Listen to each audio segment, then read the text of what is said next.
também já era uma bombacha. Quer ver? Vem cá você com essa bombacha bonita, esse baixinho aqui, faz favor. Na época, fica aqui do meu lado aqui também, aqui perto do Eric, né? O Eric também está com uma bombacha bonita, né? Então, a primeira bombacha, as primeiras calças largas com punho, veio usado pelo espanhol, mas iniciou-se o uso dela na Turquia. Depois os espanhóis passaram a usar também essa calça larga, que depois os americanos, como sempre evoluídos, venderam para os países do sul. E depois, aí quem usou essas bombachas também, os desbravadores de São Paulo, que vieram abrir caminho para o sul, e o povo do Rio Grande do Sul começou a usar essas roupas, e ali foram se lapidando. Por exemplo, agora essas bombachas aqui, daí daqui a pouco chegou essa bombachinha de bucho, a do Eric também é de bucho. Essas eu nunca tive dinheiro para comprar uma dessa, então eu uso essa mais lisa aqui. Essa minha é uma bombacha, hoje é uma bombacha muito usada na Argentina, por causa essas babinhas que eu tenho aqui, ó, no bolso. Eu, na verdade, não gosto muito, mas eu ganhei de presente, eu ganhei muita bombacha. E eu uso. E eu uso também a bombacha ginete. O gaúcho chama de apartamento, gosta de bombacha ginete, aquela mais apertadinha, que eu acho que fica melhor para as mulheres. As mulheres usam também no rodeio. João ali, João Lucas, acho que tem. Vem cá, João Lucas, quero ver. Quero ver como é que é essa aí. Deixa eu ver se ela é ginete. Essa aqui é uma bombacha ginete um pouco diferenciada. Na verdade, ela não é bem a ginete, ela é um pouco mais folgada. A ginete, esse gurizinho do cantinho, quer ver ela é semelhante, tanto a dele quanto a... Fique por aqui, vamos conversando. A do Rafael, acho que é, né? Quer ver? A tua já é uma bombacha ginete. Ela ficou bem pra você, só não pode usar muito apertada, assim, né? Mas ficou bonito, amigo. Teve na época que os caranches do Rio Grande do Sul, aquele conjunto era famoso, eles usavam uma bombachona larga, mais ou menos uns 3 metros de pano, porque era um absurdo. E eu lembro, assim, já desviando um pouco o assunto, mas só passando me regulei. Não, pode ficar à vontade. Aí nós era festeiro aqui do primeiro bairro da Bossoroca, e trouxemos carancho, e deram aquele bombachão bem largão, assim, uma bombacha branca, que hoje já não, o pessoal quase não usa mais também, né? Mas para andar a cavalo é bom uma bombacha mais larga, né? E até os próprios CTG não aceitam a bombacha muito estreita. Mas foram se lapidando. As primeiras botas, usavam muito tal bota ainda pode ser que encontre no Rio Grande do Sul, até a bota carrão de potro. Ela é uma bota que tirava um carrão inteiro do potro, quando sempre um acidente do potro morreu, uma coisa ou outra, um couro de cavalo que é mais macio, e daí já lapidava o vestido aquele pedaço no pé. Então era bombata de urgência e era o que tinha na época. Umas eram abertas aqui no bico e outras já mais evoluídas, já era fechadinha no bico. Então se era mais no verão, podia deixar aberta para trabalho, então que eu usava, né? Até que foram lapidando a bota também, usada pelo povo daquela época lá. E depois veio o chapéu, houve, ainda acha para comprar, assim, dependendo de uma casa bem exótica sobre isso. O chapéu pança de burro, que eles fazem do vazio do cavalo ali, ele tem feito de couro, e naquele tempo ele já vestia mesmo na cabeça do cidadão, que é para ele se lapidando ali, porque senão depois ele fechava e não cabia mais na cabeça. Então era esse chapéu que eles usavam. A bota sanfonada também, né? Depois veio a bota sanfonada, aí foram lapidando. Eles foram lapidando as pilchas, os calçados, indumentária gaúcha, né, no caso. O lenço de pescoço hoje usado, usavam primeiro a vincha, que era os índios que usavam, porque tinha o cabelo comprido, então para ajudar a prender o cabelo, usava essa vincha ou de couro de animal, de pele de algum animal, e também usavam uma embira da época no cabelo, chamada essa vincha, que depois veio jesuítas já mais evoluído, que já trouxeram o pano, já então aprenderam a usar aquele pano feito a vincha, que depois foram lapidando, e essa vincha desceu para o pescoço, passando o seu lenço de pano, até no tempo de uma revolução que houve, parece que em 1823, ou 1923 até, dos Maragatos e Chimangos. Aí um cidadão por nome de Bernardo Silva, se eu não me engano, ele encomendou dos Estados Unidos bastante lenço de pescoço para vender no Rio Grande do Sul, porque tinha os Maragatos e Chimangos. Então era como se fosse um partido político muito ferrenho de um lado e de outro. Quem era do lado, quem era vermelho, já não se misturava. E nem o lenço branco. Então é definido pelo lenço. Depois, mais tarde, veio o famoso lenço carijó, que é esse aqui. Tem os carijó de vermelho, tem o de azul. Então, tudo uma trajetória que as roupas marcaram história, né? E ficou marcado na época, né? E, como eu comentava na live de ontem, eu prefiro viver o tempo que vivemos hoje. Mas se a gente pudesse daqui dar uma espiadinha, como é que estava passando naquela época, era muito interessante. É um tempo que marcou história e como eu dizia, nem só essa história que passou da Revolução Farroupilha, tantas outras revoluções, no nosso estado, no nosso próprio município. Por exemplo, a história do Morro dos Combates, que eu não sou muito conhecedor, o do Capão dos Ossinhos, o tempo dos índios que atacavam aqui em Urupema, o famoso Martinho Bogreiro, que depois era o empreiteiro dos fazendeiros para eliminar os bugres, porque o bugre quer dizer o próprio índio, né? E então, daquela época que era tudo aqui em Urupema. Até houve uma vez um ataque de índio aqui na Serra do Rio Rufino. Eu preciso conversar com pessoas assim, que me orientaram mais no passado, mas eles mataram um cidadão daqui e depois alguém empreitou com esse Martinho Bogreiro para fazer uma tocaia para os índios e ele foi lá e matou os índios também. Então, tudo são histórias que se a gente puder aprender e não esquecer, é muito interessante. Hoje, como eu dizia, a gente quase não tem mais uma pessoa idoso para passar para a gente. Há tempos atrás, de repente, onde a gente não valorizava muito,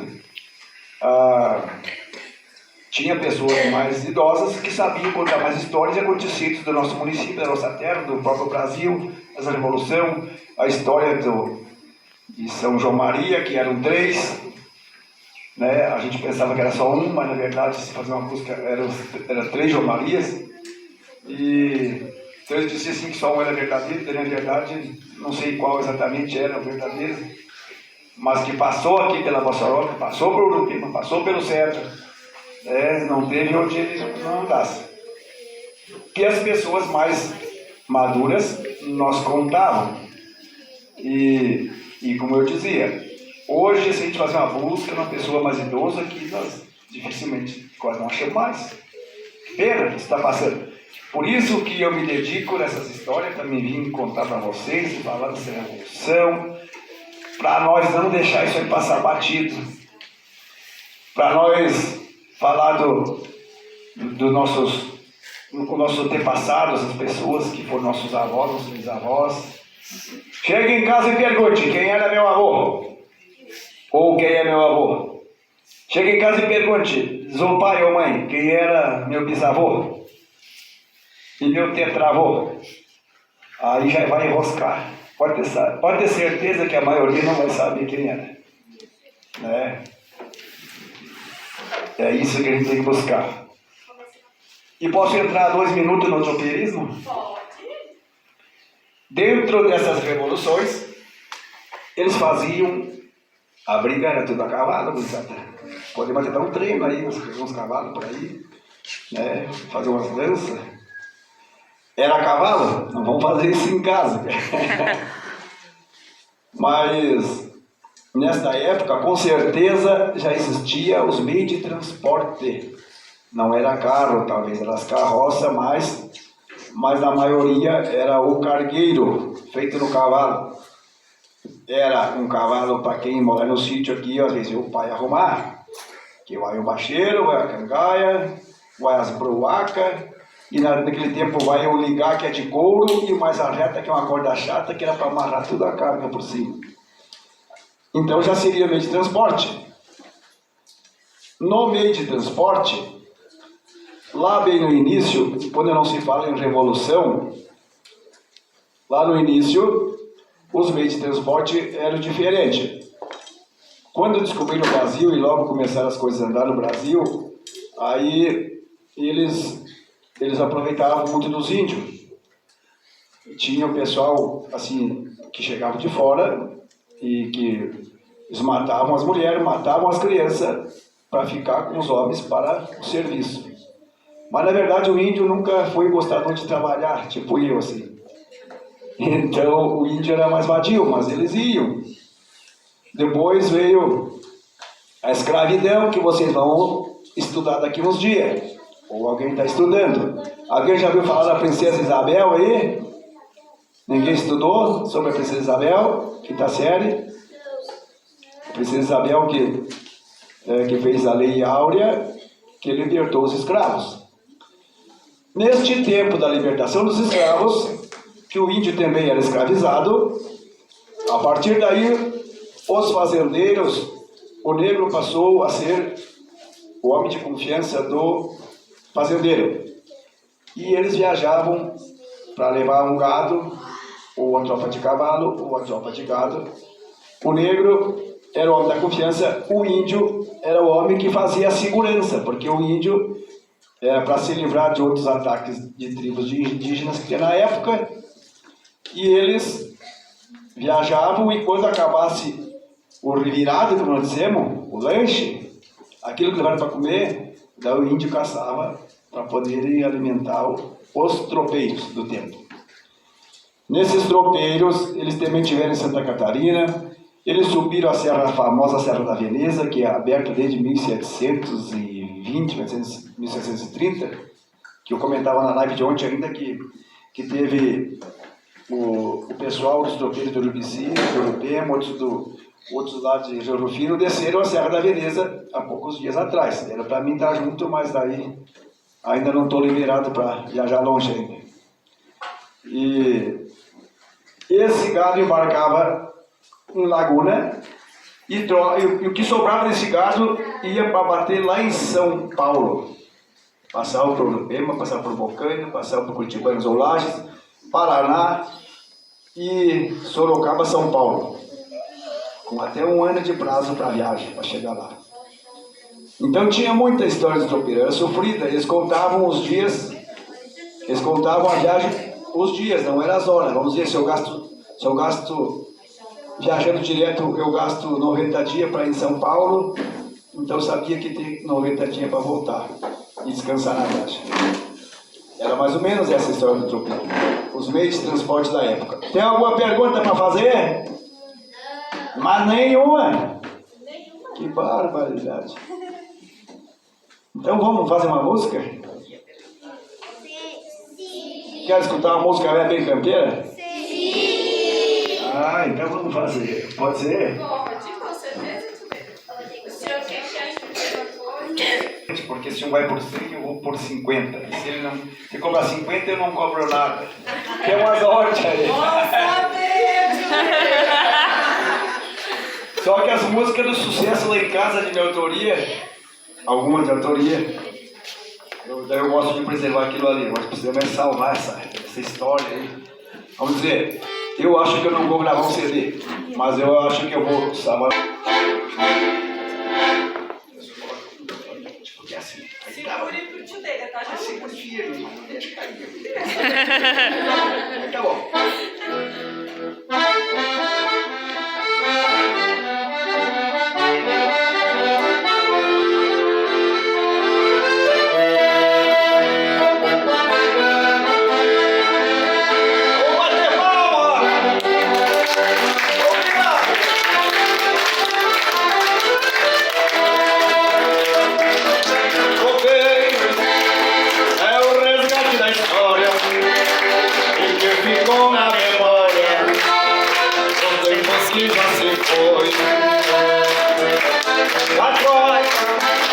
Batendo o passo na estrada,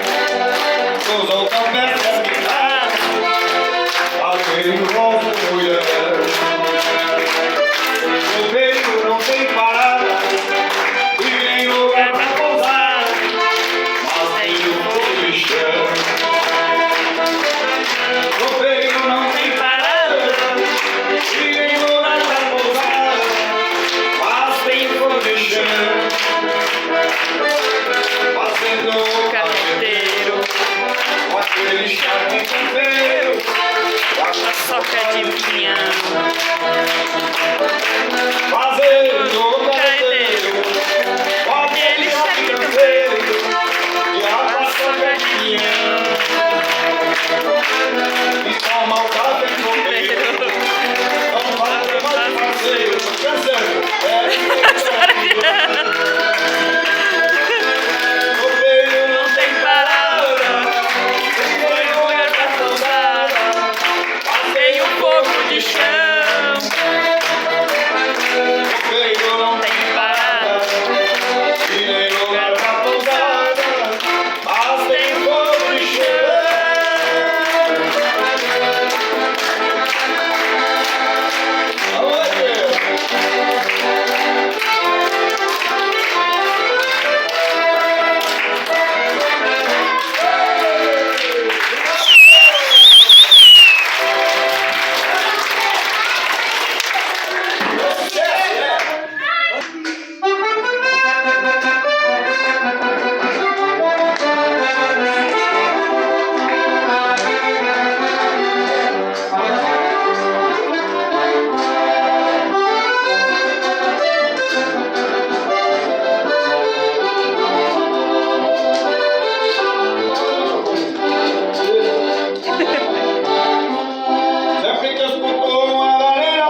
Assente o sopro do vento que esparramando a areia. Assente o sopro do vento que esparramando a areia. Olha!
Tira foto deles, depois a gente vai ali tirar com eles, pode ser?